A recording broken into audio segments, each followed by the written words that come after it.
મારા મહેમાનો, ગ્રામજનો, શાળાના આચાર્યશ્રી, મારા પ્રિય શિક્ષકો અને મારા વહાલા વિદ્યાર્થી મિત્રો, આજે આપણે બધા 26મી જાન્યુઆરીના દિવસને ગણતંત્ર દિવસ તરીકે ઉજવી રહ્યા છીએ. આ દિવસ આપણને આપણા બંધારણ અધિકાર અને દેશ પ્રેમની યાદ અપાવે છે. આજે હું જે ધરતી વિશે બોલવા જઈ રહ્યો છું એ મારી ઓળખ છે, મારી જન્મભૂમિ છે, જેની રીતિમાં હું પાપા પગલી ભરતા શીખ્યો, જેનો મને ખૂબ જ ગર્વ છે. એ ધરતી માત્ર ભૂમિ નથી, એ ધરતી હિંમતની ઓળખ, સંસ્કૃતિનો શ્વાસ અને સ્વાભિમાનનું સરનામું છે. જેની રેતીમાં પણ ઇતિહાસ બોલે, જેનું મોઢ પર શૂરવીર લાગે અને જ્યાં દુઃખ પણ હિંમતથી ડરે છે.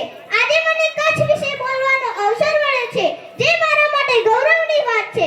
કચ્છ ગુજરાત રાજ્યનો સૌથી મોટો જિલ્લો છે. કચ્છની ઓળખ રણ, લોક સંસ્કૃતિ અને અડગ માનવીય સંઘર્ષ છે. કચ્છનું સફેદ રણ દુનિયાભરમાં પ્રસિદ્ધ છે, જ્યાં ચાંદની રાત્રે રણ ચમકે છે અને જાણે સ્વર્ગ ઉતરી આવ્યું હોય તેવું લાગે છે. આ રેતી નથી, ઇતિહાસ છે. આ રેતી નથી, ઇતિહાસ છે. કચ્છના દરેક કણમાં સાહસ છે. કચ્છના દરેક કણમાં સાહસ છે. કચ્છ માત્ર રાજ્યનો જિલ્લો નહીં, કચ્છ એટલે જુસ્સો, કચ્છ એટલે અડગમન અને કચ્છ એટલે ઝૂકે નહીં એવું મસ્તક.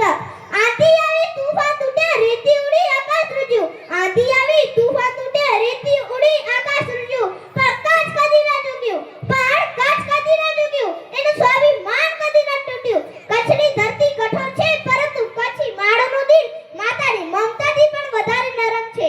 અહીં મહેમાન આવે એટલે ઘરના દ્વાર અને દિલ પર સાથે ખુલે છે.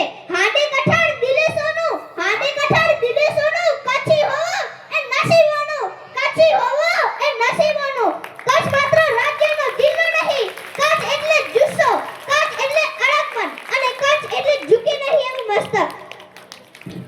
કચ્છમાં 5000 વર્ષ જૂની ધોળાવીરા જેવી પ્રાચીન હડપ્પા સંસ્કૃતિ છે, જે આપણને ભારતના ગૌરવશાળી ઇતિહાસની યાદ અપાવે છે.